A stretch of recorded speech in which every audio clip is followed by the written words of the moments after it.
제가 같이 기도 좀 먼저 할까요, 저희? 그냥 다른 게 아니고 저희에게 하나님께서 지금 이때 말씀해 주고자 하시는 말을 분명히 듣고 갈수록 여러 가지 목소리들을 막 여러 가지 상황을 우리가 접하게 되는데 경험하게 되는데 그 상황 가운데 우리가 하나님께서 정말 우리에게 무엇을 원하시는지 분명한 목소리 듣고 하나님께 집중해서 갈 수 있도록 말씀하신 대로 여러 가지 세상이 이제 점점 더 시끄러워지는데 우리가 양으로서 목자 되신 예수님의 음성만 따라갈 수 있도록 주님 우리 가운데 예수님의 음성 들려주십시오. 은혜 베풀어 주십시오. 긍휼을 베풀어 주십시오. 자비를 구하며 기도하시겠습니다. 저희 이제 오늘 다음 주 그러니까 내일부터 나팔절이거든요.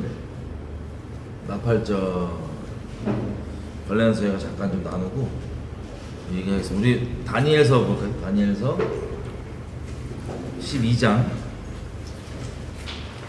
8절에서 10절 제가 읽을게 눈으로 따라와 주세요. 다니엘이 말하는 거예요. 지금 내가 듣고도 깨닫지 못한지라 내가 가로되 내 주여 이 모든 일의 결국이 어떠하게 쌈나이까 그가 가로되 다니엘아 갈지어다 대저 이 말은 마지막 때까지 간수하고 봉함할 것임이니라 많은 사람이 연단을 받아 스스로 정결케 하며 희귀할 것이나 악한 사람은 악을 행하리니 악한 자는 아무도 깨닫지 못하되 오직 지혜 있는 자는 깨달으리라. 아멘.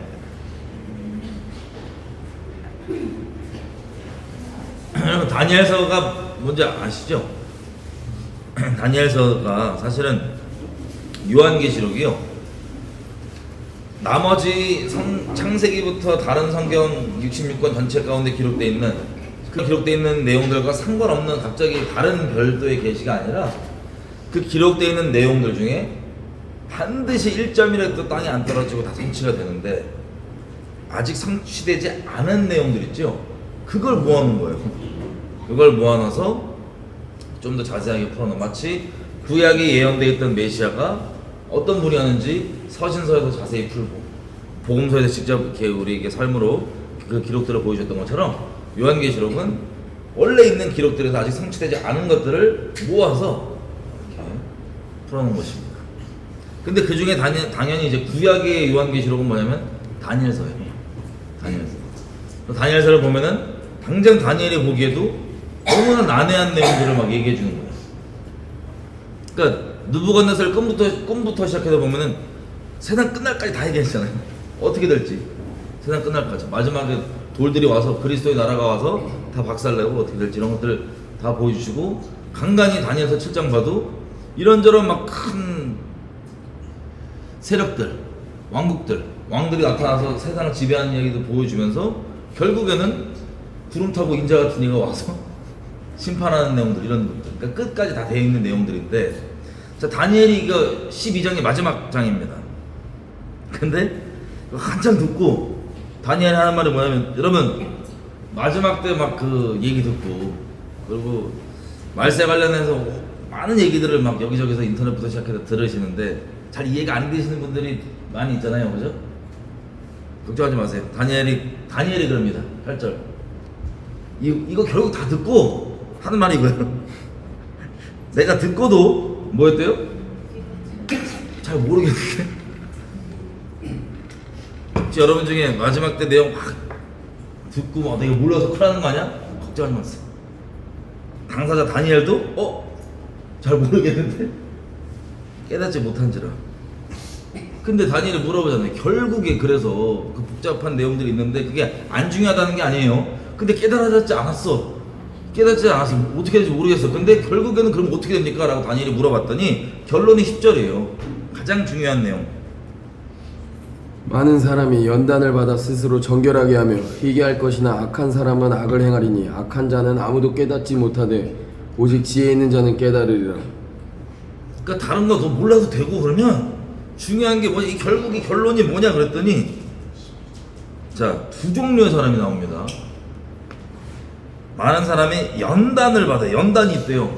연단을 받아서 그 연단을 통해서 스스로 정결케 하고 희게 될 것이지만 악한 사람은 악을 행하리니 악한 자는 아무도 깨닫지 못하되 오직 지혜 있는 자는 깨달으리라. 아멘. 이 키가 여기 있습니다. 키가 연단도 겪고 뭐 여러 가지 일들을 겪을 텐데 이걸 통해서 결국에는 스스로 정결케 하면서 희게 될 무리가 있고요. 내 악한 사람이 있는데 악한 사람은 아무것도 깨닫지 못하고 그냥 계속 악을 행하리니.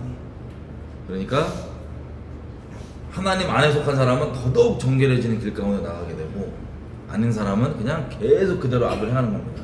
갑자기 악을 행한다고 안 돼 있어요. 원래 행했던 대로 악을 계속 행한다는 거예요.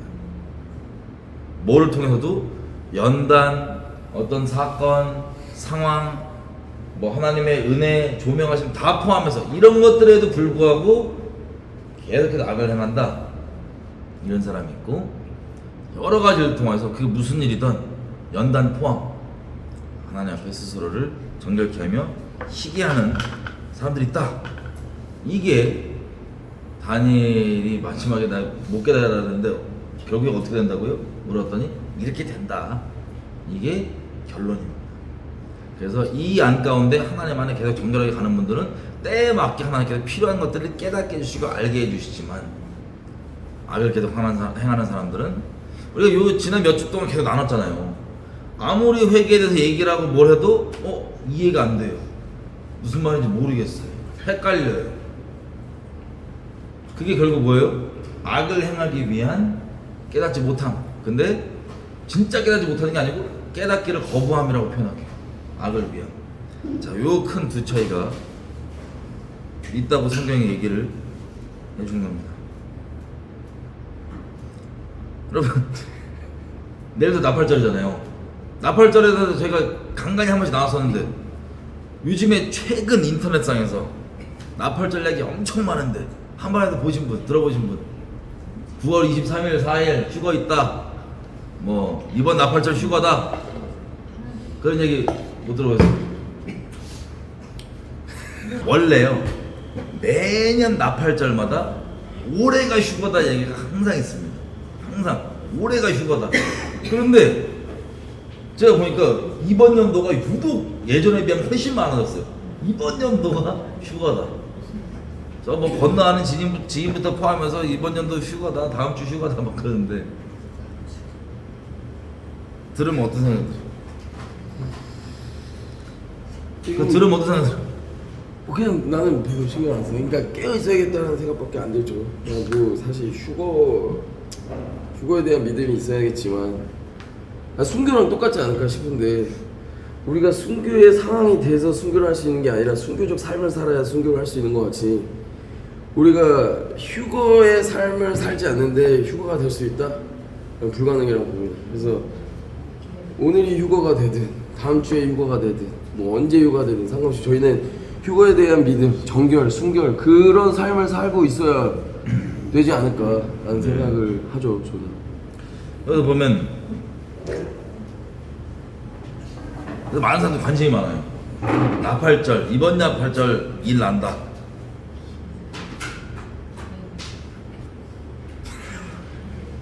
일 날까요? 모르겠어. 나 몰라요. 아닐 수도 있고. 나 모르겠어. 나 개인적 바람? 아니 때를 말하는 줄 알고 깜짝 놀랐네. 나 모르겠는데. 일 날까? 나팔절 휴가 이번 주 다음 주 휴가 된다? 아 제발 그랬으면 좋겠어. 제발 그랬으면 좋겠어. 근데 모르겠어. 근데 중요한 건 아까도 얘기했지만 갑자기 악을 행하고 악 가운데 거하던 사람이 휴거라고 해서 물론 은혜로 정말 회개한 사람도 있겠지만 회개하지 않은 채 다음 주 휴거야? 재앙이 그게 만약에 벌어지면 그 사람한테 재앙의 날이 될 거예요. 피눈물을 흘리는 날. 그럼. 그래서 마지막 때한 이렇게 표현할게요. 하나님께서 분명히 때와 기한은 너희 알 바 아니고 그냥 있으라 그러고 휴거에 대해서도 다시 오심에 대해서도 아버지 외에는 모른다 그랬는데 그거 안다고 하면 사실 그러니까 짐작은 할 수 있어요. 여러분 짐작은 뭐냐면 절기로서 짐작은 할 수 있어요. 그지. 나팔절에 오실 것 같아요. 나팔절에. 왜냐면 뭐 항상 저희가 절기를 얘기하지만 간략히 얘기하면 봄에 있는 절기들이 있고 가을에 있는 절기들이 있거든요. 봄에는 예수님 처음 오실 때 성취된 절기들이에요. 6월절 어린 양으로서 가시고 부활의 첫 열매로 초실절. 그다음에 쭉 지나서 이제 오순절 이렇게 해서 성령 임하시고 이런 식으로 이제 처음 임하셨을 때 그 내용이 있고 가을에 있는 절기도 처음과 마찬가지로 연결돼 있거든요. 다 날짜가 조금 차이가 있지만 어떻게 연결돼 있냐면 나팔절이 있으면 나팔절 있다가 10일 후에 대독제일이에요.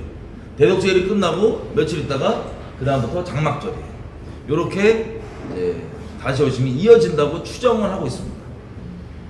그러면 절기가 말 그대로 히브리 말로 모에딤이라 그러는데 정해진 약속 시간이라는 뜻이. 정해진 약속 시간. 정해진 시간.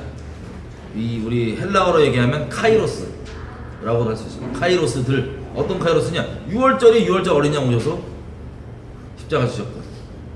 소실절 바로 그때 이어서 일어났고 오순절 추수 일어났던 것처럼 그런 일들.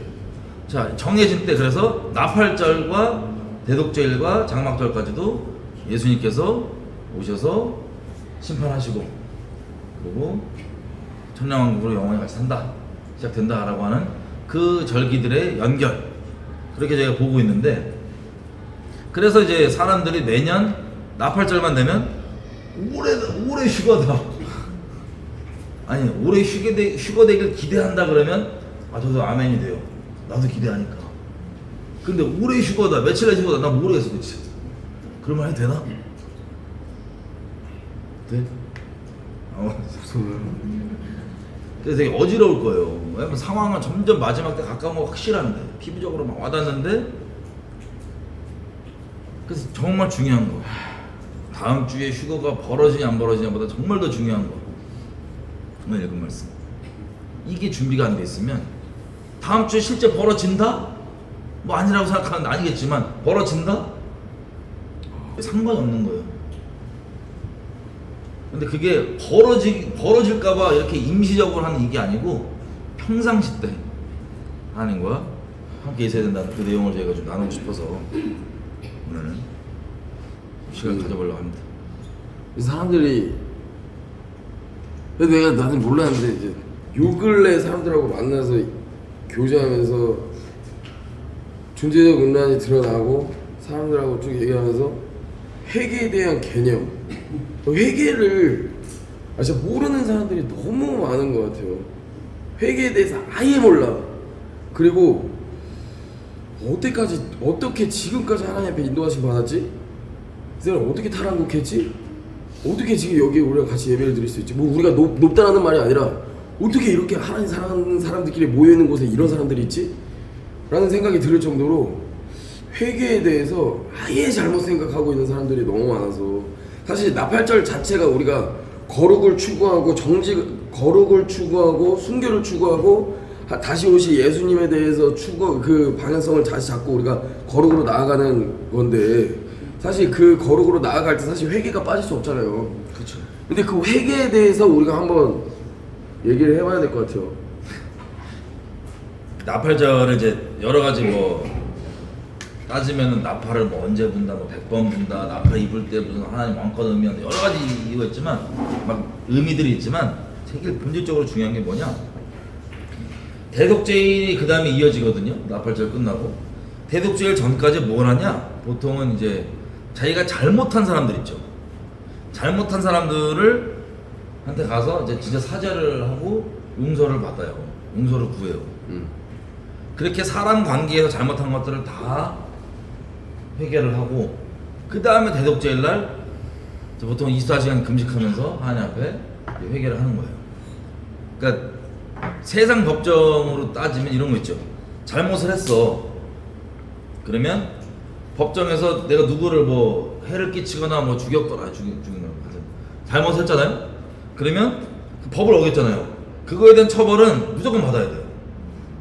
근데 그 전에, 그 법정의 판결 전에 내가 가해했으니 피해를 입힌 사람들을 일일이 찾아가서 내가 사죄를 하고 합의를 본다 그러죠. 세상에선 이거를 합의를 본다 그러는데, 사실 용어가 약간 좀 되게 쌍막한데, 합의가 아니고 원래 의미는 뭐냐면요, 내가 잘못했으니까 너무 미안하다, 용서해달라, 용서를 구하는 거예요. 근데 그 상대방 측에서 용서를 요즘 세상 개념을 얘기하면 야 5천만 원 내가 합의해줄게, 원래는 그게 뭐냐면 돈값이 아니고 내가 용서해 주려면 너 이만큼에 대한 대가를 지불해 라고 하는 용서에 대한 개념이 원래 근본인 거예요. 자, 합의를 다 하고 왔습니다. 내가 가해를 해서 피해를 입힌 사람과 합의를 다 하고 법정에 왔어요. 그렇다고 해서 무죄가 돼요? 아니죠. 아니죠. 참작을 하는 거죠. 얘 진짜 뉘우쳤구나. 진짜 자기 잘못에 대해서 정말 대가 지불하면서 저희가 이것을 바로 고칠 의향이 있구나 라고 하는 걸 참작을 하고 최종 판결을 내릴 때 참작을 내주는 거지, 합의를 했다고 끝난 게 아니잖아요. 그죠? 그래서 마찬가지 비슷한 개념으로 대독죄일 전까지 나팔절에 뭘 하냐면 다니면서 제가 잘못한 사람에 대해서 용서를 구하는 거예요. 그 사람 용서 안 해준다? 그러면 더 이제 좀 심각해지겠죠. 그죠? 근데 용서를 다 구하고 마지막에 대독죄일을 하나님께 나가서 이제 회개를 하는 거죠. 금식하면서. 근데 이렇게 했으니까 뭐 난 잘 괜찮아 이게 아니고 하나님 앞에 겸비한 마음으로 판결 내시는 재판장 앞에 나가는 그런 개념이 기본적으로 나팔절에 중요한 개념이라고 제가 할 수 있습니다. 근데 너 왜? 아니 왜 웃어? 너무 잘못된 사례들을 너무 많이 봐서. 이번에 나팔절과 이제 대속죄를 저희가 이제 그래서 계속 설교를 해왔고 기도를 했잖아요. 항상 나팔절 대속죄일 때. 그렇지. 근데 이제 그때 사실 저는 그래요. 저를 누구나 다 똑같잖아요. 좋아하는 사람이 있고 싫어하는 사람이 있고. 근데 저를 굉장히 불편해하시는 어떤 형제님이 한 분이 계셨는데, 이제 대속죄일인데 대속죄일 우리가 예배를 드리고 막 기도를 하고 막 회개를 하고 그리고 집에 와서 너무 피곤하다 힘들다 이러고 누워서 자는데, 자려고 딱 누웠는데 그 형제님한테 전화가 오는 거예요. 나보고 잠깐 와달라는 거예요. 그래서 불편한 거야. 내가 대독죄일 날이었지. 불편한 거예요. 내가 나가기가 싫은데. 잠시만요 이러고 전화 끊었어. 어병한테 전화했어. 형, 나 가기 싫은데. 부르는데 너무 싫은데 형이, 야 세준아 그래도 너한테 회개하려고 사과하려고 부르는 것 같은데 가서 너가 좀 하나님께 나아갈 수 있도록 그 영을 좀 도와줘라. 제가 부원 설명. 평상시 때 세준이에게 이제 항상 이제 어려운 불만이 있어서 이렇게 여기저기 얘기하면서 불만을 표했던 어떤 분이 계세요. 그래서 대독죄일 그때 설교가 뭐였냐면 이런 내용이에요. 사람들끼리 잘못한 거 있으면 회개하고 하나님께 나가는 그런 대독죄일 설교였는데 이제 전화가 온 거죠. 그지? 그래서 안 나가게 우리 같이 서로 화해하고 서로 이제 기회를 주고 얼마나 좋냐. 가라 그랬더니 네. 제가 항상 어병한테 전화할 때는 답은 알고 있어. 근데 육성으로 듣고 싶어서 전화를 한 거야. 너무 가기 싫은데 가야 되는 거 알아. 형 나 안 갈 거야. 형 가야지. 갈게. 가는 거예요. 근데 가야 되는 거 알지. 그래서 갔어. 갔는데 내가 생각하는 대속죄일의 이 아름다운 모습은, 아유 세준 형제님 제가 진짜 저 때문에 마음고생 많으셨다고, 제가 너무 미워했다고, 죄송하다고, 오해 안 했다고 막 이러면서 용서해달라고, 예수님의 사랑을 용서해달라고 난 이걸 꿈꿔서. 그래서 내가 그 형제님 안아드려야지. 예수님의 마음을 안아드려야지. 딱 그러니까 앉았는데 앉자마자 저한테 대독죄니까 나한테 사과하라는 거야. 뭐라고요?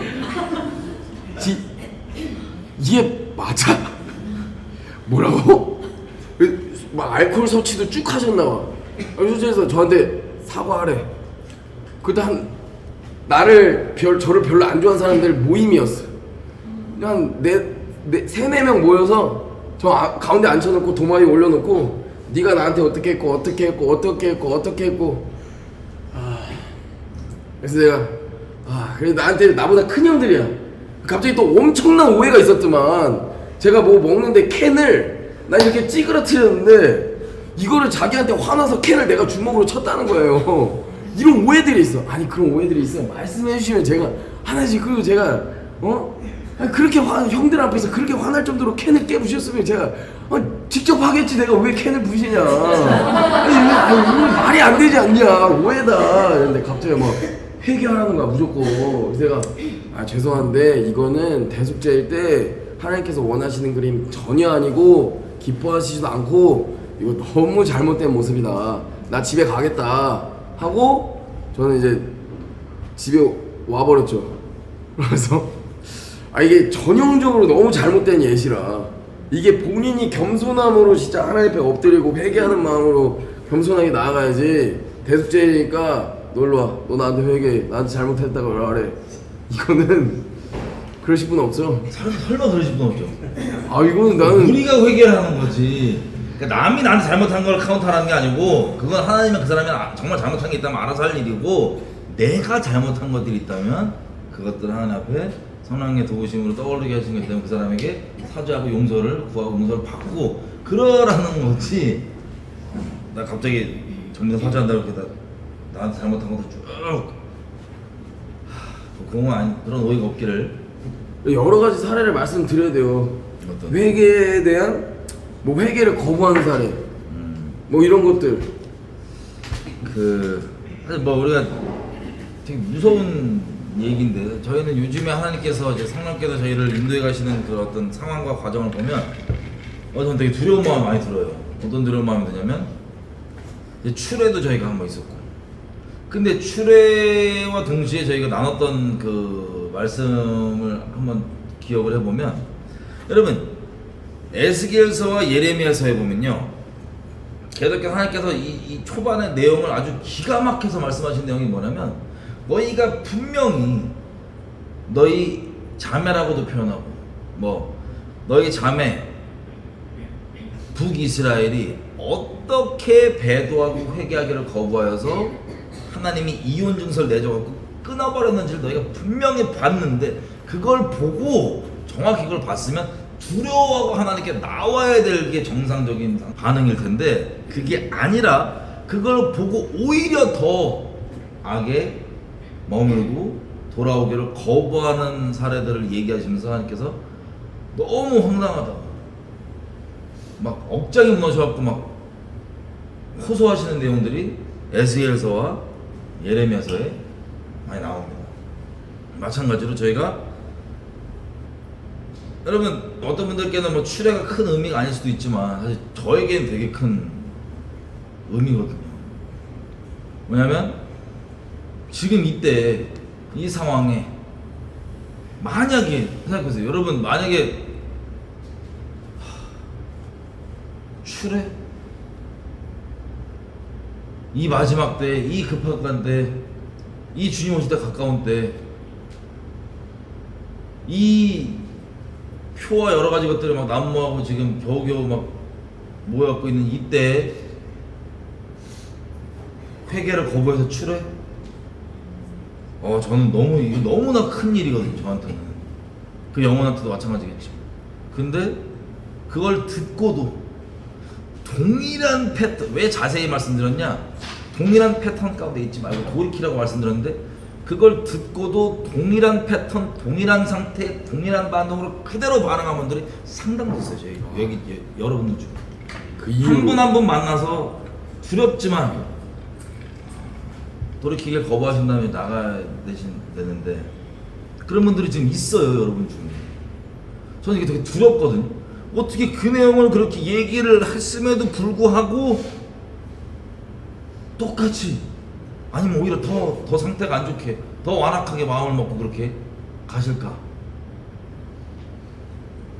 근데 그런 분들이 이제 회개를 거부하는 패턴 어차피 그때 설교 나눈 거 본질적으로 같은 패턴인데 하나 나눠준다면 그 회개를 거부하는 그 패턴 아까 우리 읽었던 다니엘서와 비슷해요. 회개의 내용이 들어가면 나 헷갈려. 나 잘 모르겠어. 무슨 소리지? 헷갈려. 죄를 마음껏 죄를 사랑해 그러면 아무것도 헷갈리지 않은 분들이 아주 담대하게 헷갈림, 혼돈스러움 이거 해야 돼 저거 해야 돼 종교성 꺼내오지도 않아요. 마음껏 원래대로 하시면 되는 분들이 마음 그대로 하나님을 사랑하자 회개하자고 얘기하면 어떻게 해야 되는 거지?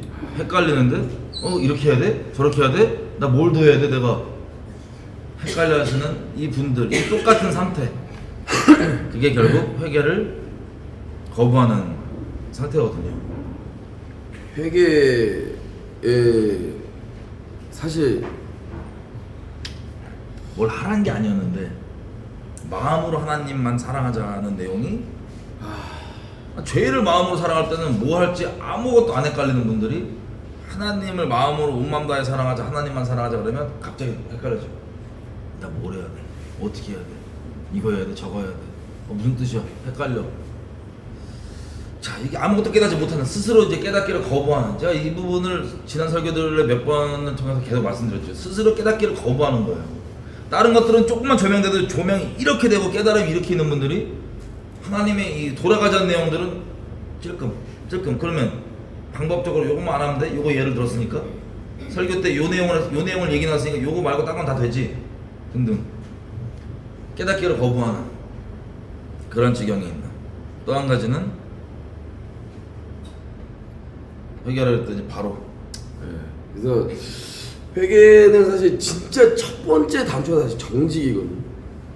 그러니까 회개라는 것 자체가 사실 자기가 본인이 회개에 대한 죄에 대한 인지가 있고 방향이 하나님께 가 있으면 정말 하나님 앞에 적나라하게 정직하게 이 죄에 대해서 통회하는 마음으로 하나님 살려달라고 바짝 엎드리면서 전부 다 까발리면서 하나님 앞에 진짜 살려달라고, 저 진짜 제발 살려달라고 이렇게 해야 되는 게 사실 회개잖아요. 그리고 다시는 그 죄를 짓지 않는 게.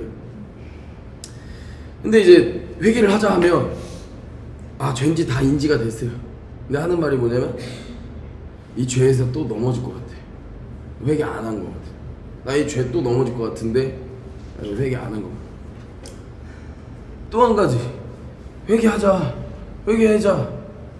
모르겠대. 자기는 종교인이라서 잘 이게 또 넘어질 것 같고 안 되겠대. 그래서 되게 절망 가운데 있었어요.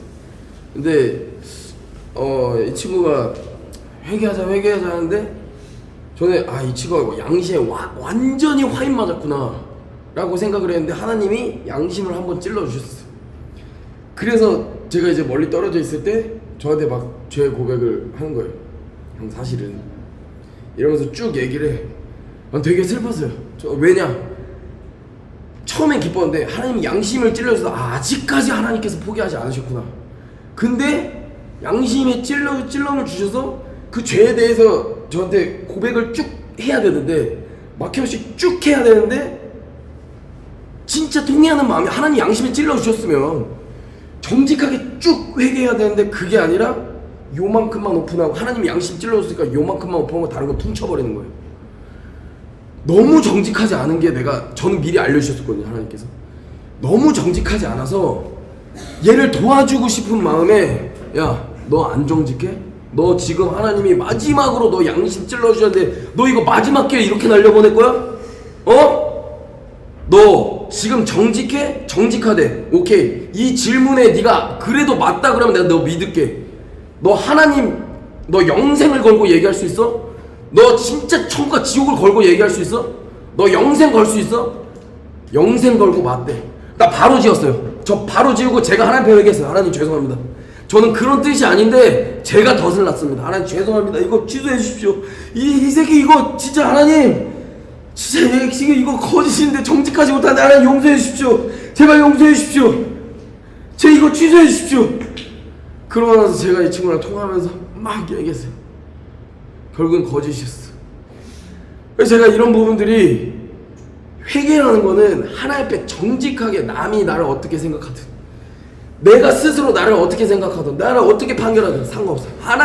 오직 하나님 앞에서 진짜 살려달라고 통회하는 마음으로 정직하게 완전한 정직으로 그냥 반응해야 되는데 이런 모습을 볼 때가 너무 괴롭거든요. 정말로.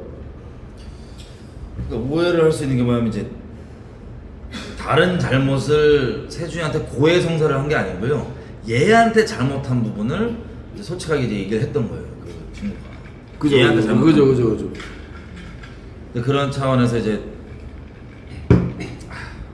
근데 되게 걱정을 하는 이제 친구였는데 이 친구가 회개를 아예 못하는 상태에 있다 보니 근데 갑자기 하나님께 양심을 찔러주셔서 잘못한 것을 고백을 했는데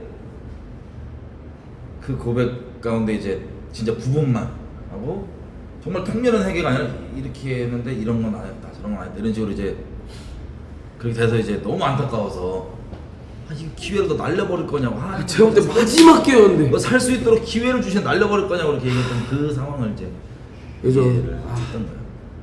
그러면 회개를 이제 아까도 우리가 그리고 저번 영상에서도 얘기했던 것 같은데 내가 하나님만 사랑하고 회개하고 하나님만 사랑할 거야라 그랬는데 나 바로 또 죄 넘어질 것 같아 하는 분들은 이게 어떤 의미냐?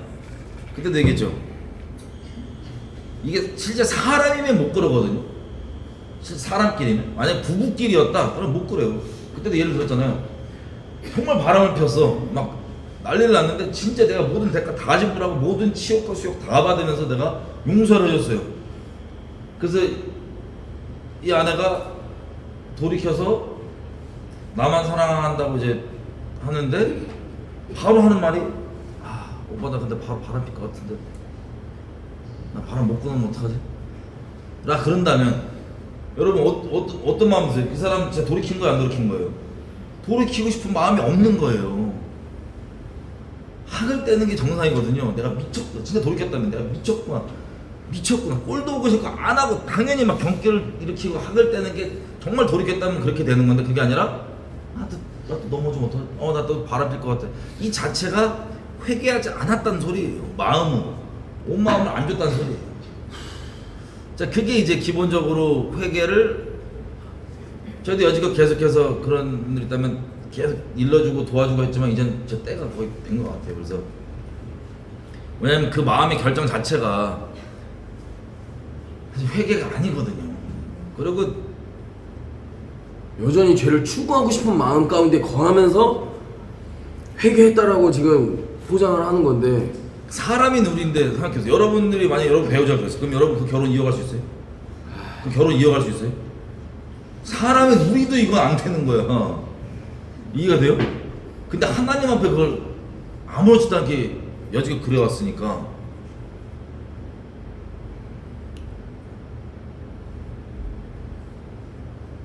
무서운 게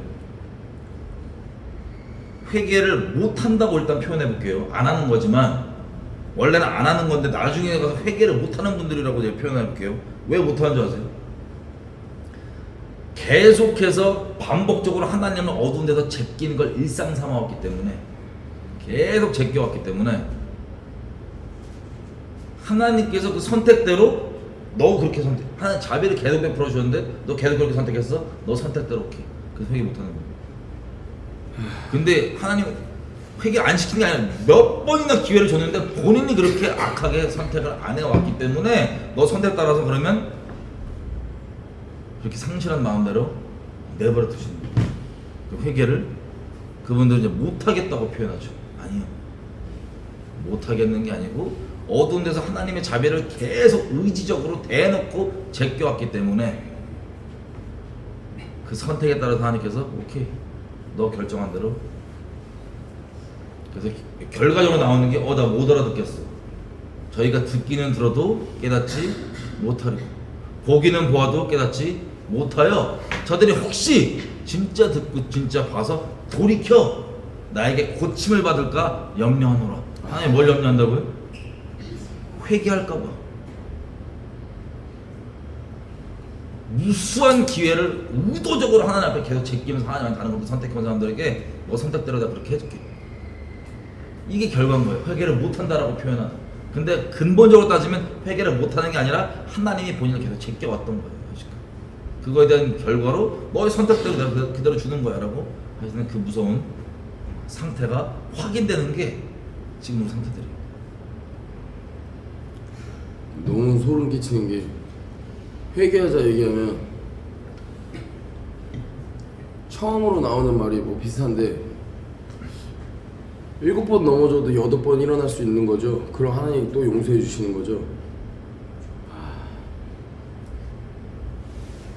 그러니까 이런 게 자체가 이미 넘어질 거를 생각하고 있다는 소리가 뭐예요. 그러니까 사람끼리 따지면 또 아내가 바람 피다가 데리고 온 아내가 7번까지 봐주셨으니까 내가 용서해 줄 거지? 라고 미리 얘기를 한다. 이게 대체 무슨 뜻이? 이 결혼이 이어질 수가 있어요 없어요? 없는 거예요. 사람인 우리도.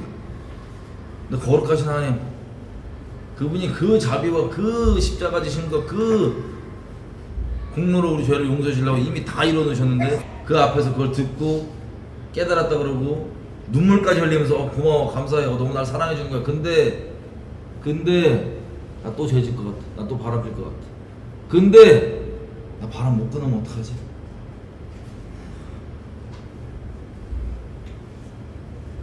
사람인 우린 용납이 안 되는 거예요, 그죠? 사람이 우리에게도. 근데 하나님께 그걸 계속 해왔다. 의지적으로.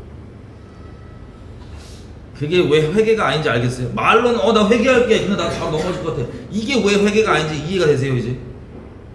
말은 그렇게 하지만 얼마나 역겹고 가증한 짓인지. 그래서 말로는 회개한다 그러는데 왜 출애당했어? 이렇게 의아하시는 분들이 있더라고요. 그래서 그런 거예요. 그게 계속돼 왔기 때문에. 그리고 모르는 것도 아니기 때문에. 그러니까 이거를 사례가 아니라 현재 진행형에 앞으로 이런 죄들을 직면해야 된다는 게 너무 괴로운 것 같아요. 진짜 너무 괴로워요. 이게 내가 회개를 해야 된다? 회개 오케이. 남들이 나를 어떻게 보면 어떡하지? 내가 이 회개에 대해서 하나님이 이 죄를 사람들한테 말하라 그러면 어떡하지? 라는 생각 자체가 회개할 마음이 없는 거야. 진짜 통회하는 마음이 없는 거야. 사울과 똑같은 거예요. 사울과 똑같은 거. 내 기도하는 바는 하나님께서 지금 그런 마음이 드시는 분들에게 아직까지 포기하지 않은 상태이길 바랄 뿐이지. 너무 그런 부분들. 다른 사람 대독질 얘기했잖아요. 우리 대독질 나팔절 얘기하잖아요. 이 기간 동안에 정말 그렇게 급박하다면 하나님께 오시는 게 좀 급박한 거 다 알고 있어요, 우리가. 그죠? 피부적으로, 사회적으로, 상황적으로 우리가 다 느끼고 있는데 그렇게 급박하다면 기회가 아직 있다면 잡아야 되는 건데 그때 만약에 나팔절이라 치면 사람과 관계적으로 먼저 정리한다 그러면 나 회개해야지. 근데 저는 이런 마음 든다. 이미 가면 어려우신 거예요. 다른 사람이야 그냥 하나님께 알아서 맡기는 거고요. 그리고 실제 그 사람이 잘못 안 한 걸 수도 있어요. 그냥 자기만의 오해, 자기만의 기준, 자기만의 종교성, 뭘 그렇게 생각하는 걸 수도 있는데 그런 걸 가지고 따지고 자기 회개할 거는 말로는 회개해야지 그러면서 근데 쟤는 이런 마음이 올라온다. 진짜 하나님께 불쌍히 해달라고 부르셔야 됩니다. 진짜 그런 분들이 있다면. 실제로 막 사람들이 공동체는 당연하지만 하나님 앞에 떨어져 나가는 것들을 보고 실제로 눈 앞에서 대놓고 하나님을 제끼고 배도하는 순간들을 보면서 너무 괴로운데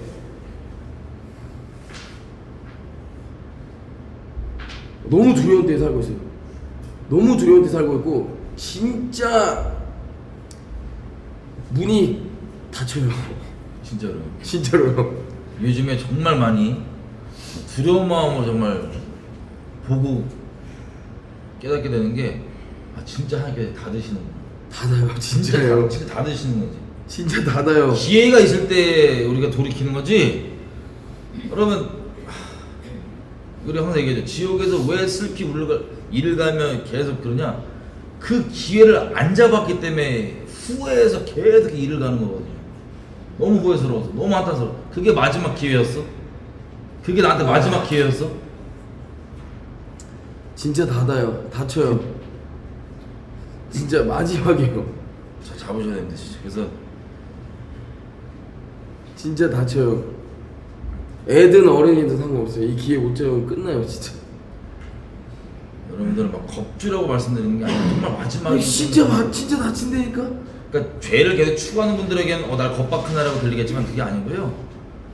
죄를 돌이켜 예수님께 정말 들어오는 분들에게는 하나님께 자비 해결 날 정말 두드려 주셨구나 이렇게 생각할 때는 정말 반대의 내용으로 들릴 겁니다. 근데 하나님 자비가 정말 우리가 언제 다친다 말하지만 정말 가까운 걸로 저는 보여요. 이 하나님께서 정말 이렇게 닫고 계시는구나. 내비 같은. 그지? 제가 며칠 전에 자동차를 운전하다가 길을 잘못 들었어요. 제가 며칠 전에 차 안에서 혼자 엄청 엉엉 운 적이 있는데 길을 잘못 들었는데 내비는 딴 데로 가래. 근데 제가 이 나라의 구도를 아니까 그냥 이렇게 해서 그냥 오면 될 것 같은 거예요. 지도를 보니까 내비를 제끼고 제가 딴 데로 갔어. 내비가 더 꼬여서 아니 계속 알려주더라고. 그래서 내가 왜 이렇게 알려주지? 이러면서 갔어. 그랬더니 더 꼬인 거야 내가. 막 이상한 데로 가는 거예요.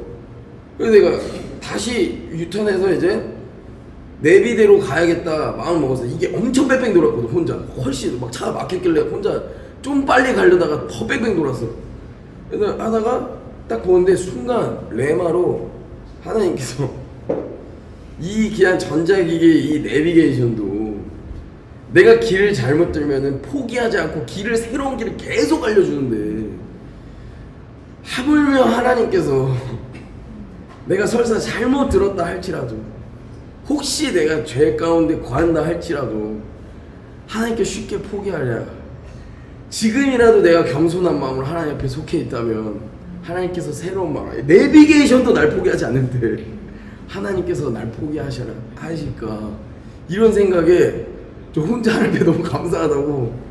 하나님 저 지금까지 인도해 주셔서 너무 감사하다고. 완벽한 길로 인도해 주셔서 감사하다고. 하나님 전자기기 내비게이션 비교할 거냐고. 하나님께서 훨씬 완벽하게 인도하실 건데 믿음 없었던 저를 용서해 주시고 하나님 이렇게 포기하지 않고 저를 계속해서 인도해 주셔서 제가 너무 감사하다고 혼자 이렇게 운전하면서 은혜를 받았던 적이 있었습니다. 그래서 하나님께서 우리에게 그렇게 여지가 정말 이런 자비로 계속해서 우리에게 자비를 베풀어 주셨는데 정말 우리 기회 있을 때 다 같이 잡았으면 좋겠고요. 그리고 또 오해할까봐 한마디 더 말씀을 드리면 여러분 회개의 목적이 뭐예요? 왜냐면 뭐 이제 회개하는 기간이다 그랬더니 또 혹시 또 이제 회개하면은 이 종교성 또 열심 특심이신 분들한테 갑자기 회개 머신이 되고 무조건 하면서 회개하는데 회개를 해야 되는데 두 가지를 말씀드리고 싶은 게 뭐냐면 자, 첫 번째 이거예요. 죄를 깨닫고 싶다. 내가 뭘 잘못했는지 조명이 됐다. 깨달았다. 아 이게 난 되게 무서운 소리 중에 죄가 아무리 깨달아지고 어떤 사람은 티끌만큼 깨달아져도 진짜 통렬하게 하나님 앞에 회개가 되거든요. 내가 하나님께 이런 마음이었구나. 실제 뭘 안 했다 할지라도 내가 이런 악독한 마음이었구나. 막 통렬하게 막 회개하시는 분들이 있는데 반대로 어떤 분들은 말만 들어도 어마어마한 죄들을 이렇게 조명됐다 말하면서 나 또 넘어지면 어떡하지? 이게 무슨 차이인지 아세요? 아직 죄가 덜 조명됐어. 아니 티끌만큼에도 죄가 있다고 조명이 되면 뒤집어지는 게 정상이에요. 하나님을 경외하고 하나님 사랑하는 사람이라면 죄의 경중 없다고 말은 그렇게 하면서 내가 하나님 앞에 온전치 못한 마음이 다 뒤집어지는 게 정상이에요. 만약 정례가 아니고 죄가 있다, 조명이 됐다, 그럼 뒤집어지는 게 하나님 경외한다면, 악을 미워한다면, 하나님 사랑한다면. 근데 조명은 이렇게 되는데 전혀 돌이킬 마음이 없다. 무슨 소리인지 아세요? 판결문 받고 계신 거예요 지금. 여러분들 하나님 앞에 판결문 받고 계신다고. 네가 왜 심판받는지. 여러분 분명히 알아요. 왜 심판받을 때 이 내용 때문에 심판받는구나. 여러분 이 두려운 차이를 아세요? 조명 받는 것보다 더 중요한 건 내가 정말 티끌만큼에도 하나님 앞에 내 온전치 않은 마음이 있었다는 게 조명되면 돌이키는 거, 악을 미워하는 거, 정말 하나님 사랑하는 거, 어떻게 하면 마음 아프겠는지. 이 경외함이 근본이 되지 않고서는 조명받는다? 여러분 판결문 받고 계신 거예요. 이게 얼마나 심각하고 두려운 내용인지를 여러분 성령께서 깨닫게 해주시기 바랍니다. 진짜 무슨 말인지 이해되세요? 그래서 아무리 어마어마한 죄를 조명받아도 나 아직 조명 좀 덜 받은 것 같은데 조명 받아야 되겠는데 조명 받았어. 서로 판결문 쓰여진 사람들끼리 너 조명됐어. 너 조명됐어? 조명됐어. 돌이킴과 통례함이나 이런 건 상실된 채로 조명 얘기만 하고 있다. 아주 두렵습니다. 정말 두렵습니다.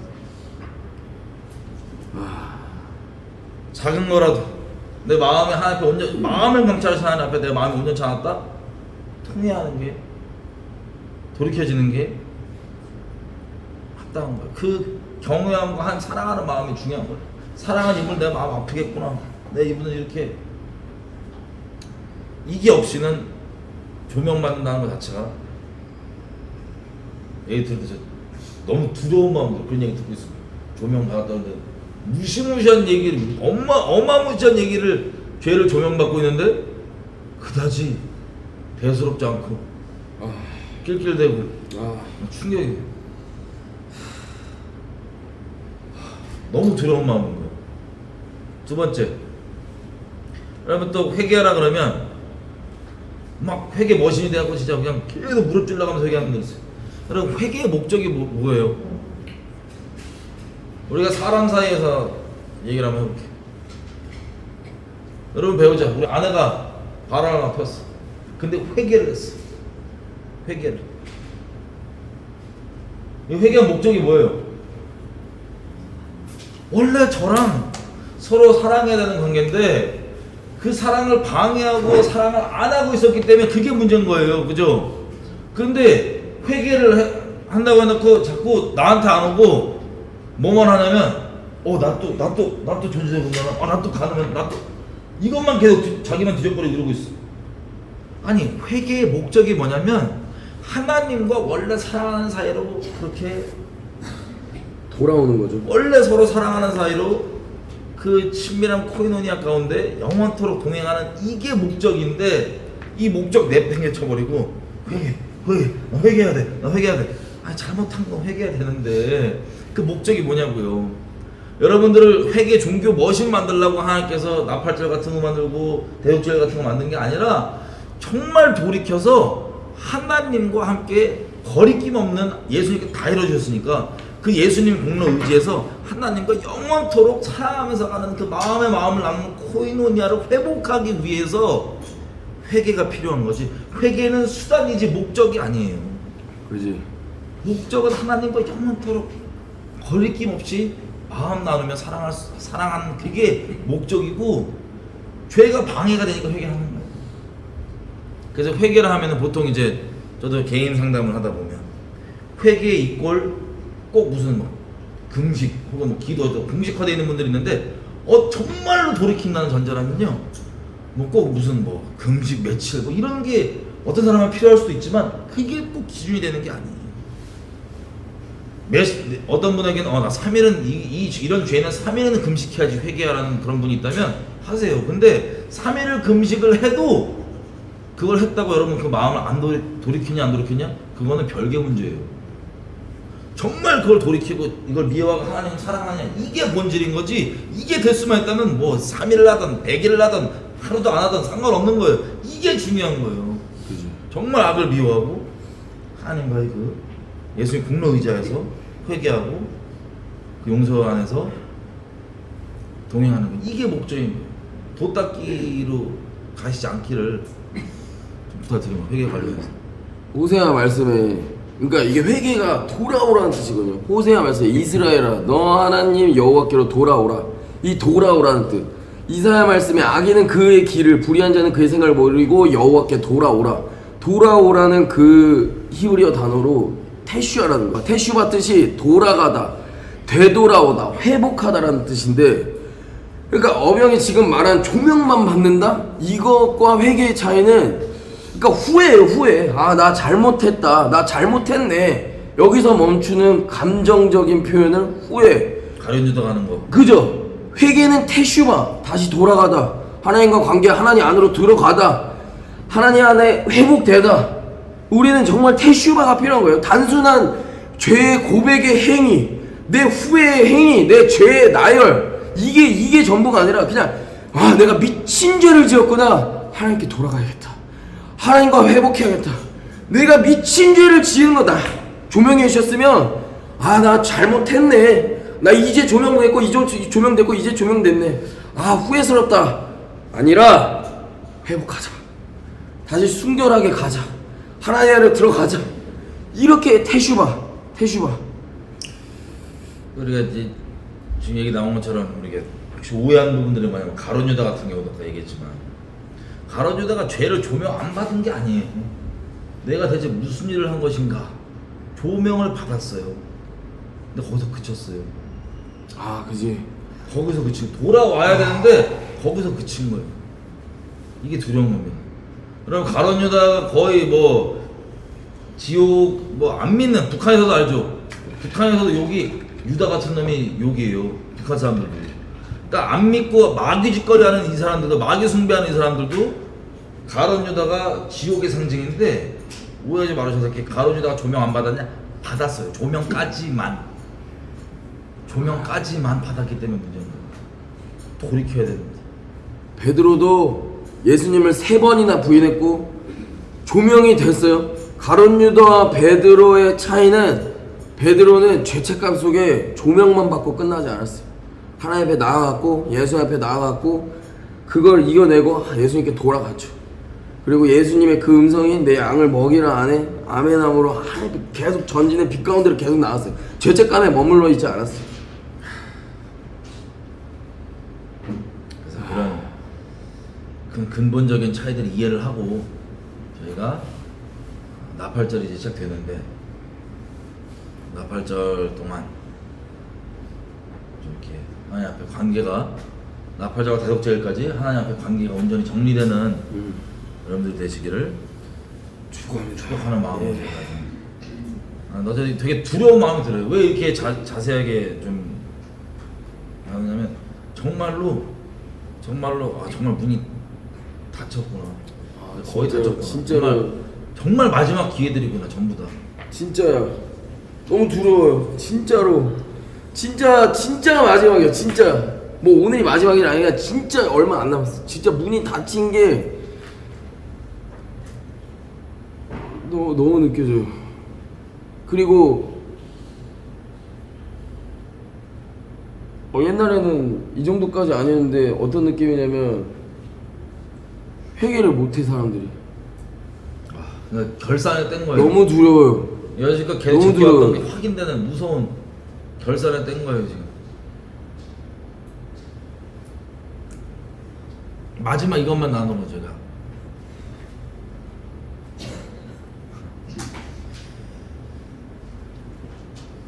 사실 제 이제 예수님과의 그 동행하는 여정, 제 개인 여정을 보면 배도 관련해서 하나님께서 아주 예전부터, 최근에 막 카톨릭 배도 몇 년 전 그 얘기부터 배도를 얘기한 게 아니고, 사실 사람이 어떻게 눈앞에서 하나님을 버리고 배도하고 그에 따른 결과, 성경에 기록되어 있는 무서운 결과 있죠. 하나님을 의도적으로 저버렸을 때 어떤 미혹이 풀어지는지, 그것들을 전 개인적인 자리에서 눈으로 계속 봐왔었습니다. 주변 지인들부터 시작해서. 그 하나하나가 엄청난 충격이었는데, 여러분 우리가 제가 다 익히 알고 나눴던 것처럼, 여러분 아시는 것처럼 하나님 의지적으로 진리의 사람 저버리고 배도하면, 다른 거 택하면 어떻게 돼요? 하나님이 그 선택에 따라서 미혹을 역사하게 하셔서 심판받게 하시죠. 이 모든 그 큰 맥락 가운데, 회개 못하는 것도 그 큰 맥락 가운데 하나예요. 근데 제가 여지껏 주변에서 미혹된 상태, 즉 의도적으로 죄를 계속 선택해온 사람들, 미혹된 상태를 보고 돌이킨 사람이 한 명도 없었습니다. 한 명도. 성경에 써있잖아요. 심판받으라고 미혹했다. 최근에 저희 가족인데, 마음으로는 짐작을 했지만 이거 언제 건드려야 될지 몰라서 했던 그런 가족분이 있었는데, 최근에 이제 두렵게도 역시나 확인을 한 거예요. 완전 미혹된 상태고. 그래서 너무 슬프고 너무 아픈데, 여지껏 봐왔던 수많은, 여지껏 죄를 선택해서 미혹되어 있는 그 상태, 우리 가족 중에 있는 거, 이게 확인되면서 저는 이게 사형성 마음속에 진짜 철렁철렁 계속 떨어져. 그러니까 심정이 있었지만 내가 확인을 드려서 안 했단 말이에요. 까놓고. 근데 상황에 대해서 확인이 빡빡 되는데 너무 두려워서 이제 마음이 그냥 사형성과 팍팍 철렁철렁 떨어져요. 끝났구나. 그런데 정말 감사하게도 처음 봤어요. 그런 상태에서 돌이켜진 사례를 처음 봤어요. 최근에. 그래서 여러분들이 오늘 이 내용을 쭉 듣는데 아 내가 저런 상태구나 라고 확인되신 분들 중에 그래서 자포자기로 가는 게 아니라 하나님의 마지막 자비를 붙드시는 분들이 되셨으면 좋겠습니다. 이게 내 얘기구나 하고 조명된 분들 중 여러분 제가 항상 얘기하죠. 로마서 한번 읽어볼게요. 로마서 11장 21절에서 23절 읽겠습니다. 하나님이 원 가지들도 아끼지 아니하셨은즉 너도 아끼지 아니하시리라. 그러므로 하나님의 인자하심과 준엄하심을 보라. 넘어지는 자들에게는 준엄하심이 있으니 너희가 만일 하나님의 인자하심에 머물러 있으면 그 인자가 너희에게 있으리라. 그렇지 않으면 너도 찍히는 바 되리라. 그들도 믿지 아니하는데 머무르지 아니하면 접붙임을 받으리니 이는 그들을 접붙이실 능력이 하나님께 있음이라. 이거 예전에 설명했지만 한 번만 더 설명드릴게요. 이게 오늘 나눈 내용들이 자신에게 내 상태구나 라고 조명된 분들 중에 기회가 있다면 이렇게 말씀드리고 싶어요. 제가 상담을 하고 뭘 하면 꼭 이 내용에 부딪히는 분들이 많아요. 자, 하나님의 자비하심이 무궁합니까? 안 무궁합니까? 무궁합니다. 자비하심과 인자하심이 무궁하십니다. 어미하심은 두려우십니다. 무섭게 두려워요. 인자하심과 어미하심 중에 뭐를 붙잡고 우리가 함께 나가야 되냐? 그게 조명된 분들은 하나님께 정말 택함 받았다면 인자하심을 붙잡고 하나님께 나갈 거예요. 인자하심을 붙잡고. 여기 내용이 이거예요. 원래 가지들이 뭐냐면 유대인들 얘기하는 거예요. 온 국민이 하나님과 언약 맺은 실제 직접적 언약을 맺은 백성. 예수님 때문에 그 언약에 접붙여진 우리 같은 이런 물론 본질적으로 같은 언약을 누리는 거지만 직접 언약 대상자 유대인들 이들 중에 꺾여지는 걸 아끼지 않은 거예요. 왜 안 아꼈어요? 안 믿으니까 꺾어버린 거 하나님께서. 이 어미하심으로 꺾어버린 거예요. 유대인인데 근데 그분이 유대인들도 원래 가지들도 꺾어버렸다. 그럼 너도 꺾일 거다. 그런데 22절 그러므로 여기서 이제 키가 나와요. 하나님의 인자와 엄위를 봐라. 인자하심이 있고 엄위하심이 있는데 넘어지는 자들에게는 엄위함이 있고 너희가 만약 하나님의 인자하심에 거한다면 그 인자가 너희에게 있으리라. 그 인자하심에 거하지 않는다면 너도 꺾여서 찍히는 바 되리라.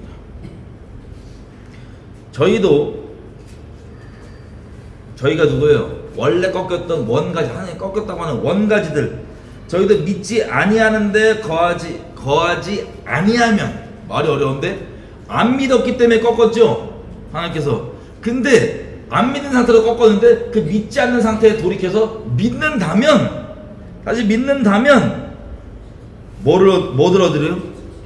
접붙임을 얻으리니 이는 저희를 접부실 능력이 하나님께 있습니다. 근데 이 기준이 지금 뭐의 기준이나 22절 뭐에 따라 이 차이가 나요? 인자하심에 머물러. 인자하심. 여러분 하나님께 선택받은 분들이라면 이 내용이 지금의 내 상태에 조명이 됐어. 그러면 꼬꾸라지면 그냥 두 가지 종류 결과가 나올 거예요. 멸망받을 분들은 나구나 끝났네. 심판이구나. 회개 못하는 분도 끝났네. 이런 분들이 있고 반대로 하나님께 선택받은 분들이라면 이 지경에서 하나님께 나아갑니다. 나 살 기회를 하나님께 마지막 주시는구나 하고 나아가서 하나님의 인자하심을 붙잡고 나아가 예수님의 공로와 그 인자를 붙잡고 나아가서 그 믿음 가운데 거의 구원받는 정말 내가 이 지경까지 왔는데 하나님 나를 정말 마지막 붙잡아 주셨구나 하고 생명을 얻게 되는 일이 있을 겁니다. 이 차이가 뭐예요? 뭘 믿냐? 여러분 되게 하나의 섭리가 참 놀라운 게요. 회개를 못 한다고 했죠. 아니 안 한 거예요. 안 한 거. 죄를 선택하기 위해서 하나님의 인자하심을 이용해 먹었던 사람들에게는요, 결국에 점점 갈수록 어떻게 돼요? 하나님의 인자를 이용해야 되는 게 아니라 두려움과 어미하심에 붙잡혀 버려요. 인자를 이용해 먹으면서 죄를 합리화했던 사람들은 어미하심에 붙잡혀 버려요. 나 끝났구나. 나 버렸구나. 이 지경 가운데 조명을 해줘도 돌이키는 게 아니라 나 끝났어. 난 죄 못 벗어. 난 심판밖에 없구나. 무섭죠. 정반대의 길로 가는 거예요. 근데 하나님의 인자하심을 잡는 분들, 어떤 분들은 이래요. 그분 아마 택함 받은 분이겠죠. 이래요. 제가 하나님 인자하심을 붙잡으면 되는 거예요? 예. 하나님의 인자하심을 정말 우리의 몰골에도 불구하고 하나님 인자, 예수님의 공로 의지하고 하나님 인자하심을 붙잡고 하나님께 회개하면 가시면 됩니다. 그렇게만 하면 되는 거예요? 예. 근데 그게 죄를 떠나기를 원치 않는, 안 하더라도 넘어질 것 같아, 이런 차원의 회개가 아닌 거 아시죠? 하나님의 자비인 무궁하십니다. 하나님의 엄여하심은 두려움, 엄여하심입니다. 하나님의 공의는 여러분에게 오늘 듣고 조명된 분들, 나구나, 특히 그런 조명된 분들 있다면 인자하심을 붙잡으시기를 예수님 축복합니다. 같이 기도할까요? 우리가 무지적으로 믿지만 결국엔 돌아보면 우리의 믿음 모두 다 하나님의 은혜였구나, 하나님의 정말 자비하심을 날 인도해 주셨구나. 그리고 오늘 조명받은 이 상황 가운데서 이 지경이 됐는데도 나를 하나님께서 손을 내밀어 건져주시는구나. 하나님 찬양할 수밖에 없는 상황. 의지적으로 죄를 선택하면서 계속해서 어둠 가운데서 죄를 선택해서 그 지경 가운데 있는 분들, 그리고 끝까지 회개하기를 거부하고 죄를 선택하는 분들에게 하나님의 인자하심이 아니라 엄히하심만이 있겠죠. 그런 분들 때문에 여지껏 인자하심을 죄를 위해 이용해 먹었던 그 끔찍한, 그게 대체 어떤 의미인지, 어떤 끔찍함인지, 어떤 정말 하나님 앞에 끔찍한 짓을 했는지 성령께서 죄에 대해서, 의에 대해서, 심판에 대해서 책망해 주시고 적나라하게 조명되어 주기 나가는 그런 은혜가 있기 바랍니다. 각자 성령 조명해 주신 대로 하나 같이 기도할게요. Jesus, you're the only one, our King. Jesus, you're the only one, our King. Jesus, you're the only one, our King. In this place, in this place.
그 죄가 조명만 되고 있던 분들, 다시 말해 자기가 받을 심판에 대해 판결문들만 쫙 써 있는 것을 써가고 계신 분들 있다면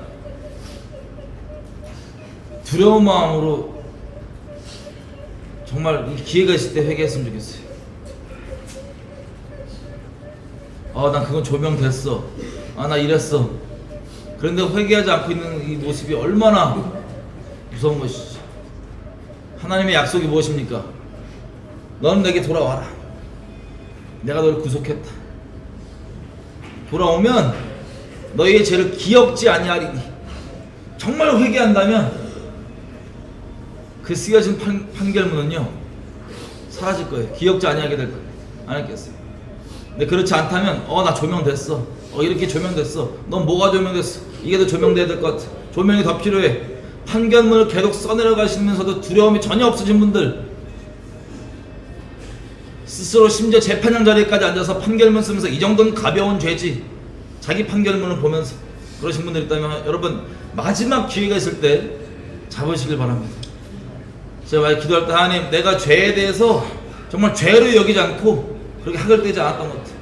정말 죄를 조명받았다고 얘기하면서 무섭지만 마치 가룟 유다처럼 후회까지는 할 수 있지만 그 판결문 앞에 정말 돌이키려고 마음 먹지 않는 것들, 죄를 미워하지 않는 것들, 이 마지막 기회에 있을 때 하나님 주님 잡기 원합니다. 정말 하나님만 정말 사랑하기 원합니다. 학을 떼는 거, 내가 또 그러면 어떡하지? 이 자체가 마음을 여전히 그 죄 가운데 두고 있다는 소리인데 하나님 정말 하나님께 마음 두길 원합니다. 판결문 써내려가면서 심판받을 그 지경과 그 상태를 아무렇지도 않게 무감각하고 무딘 채로 자기 판결문을 자기 스스로에게 남에게 읊조리면서 얘기하고 다니는 그런 심판받을 자로 인생 끝나는 거 원치 않습니다. 하나님 불쌍히 여겨주십시오. 자비를 베풀어 주십시오. 다시 한번 하나님 앞에 주여 한번 외치고 기도하시겠습니다. 주여!